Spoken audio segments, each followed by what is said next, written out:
যার কোরআন তেলাওয়াত এত সুন্দর, কোরআনের তাফসীর এত সুন্দর, সেই মানুষটাকে রাজাকার বলা হলো। বাস্তবে কি আমার দেখা দরকার।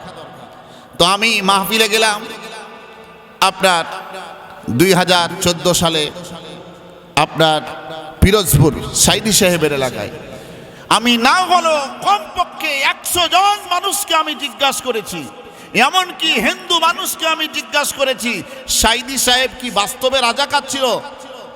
আল্লাহর কোরআন আমার হাতে, আল্লাহর কোরআন আমার হাতে, ওয়াল্লাহি বিল্লাহি তাল্লাহি, আল্লাহর কসম একবার, আল্লাহর কসম দুইবার, আল্লাহর কসম তিনবার, 100 জনের বেশি মানুষকে আমি জিজ্ঞাসা করেছি আল্লামা সাইদি সাহেব কি রাজাকার ছিলেন? মানুষ আমাকে একই উত্তর দিয়েছে, সাইদি সাহেব তিনি কখনো রাজাকার ছিলেন না, নিঃসন্দেহে রাজাকার ছিলেন না, তিনি একজন দেশপ্রেমিক, একজন ভালো মানুষ।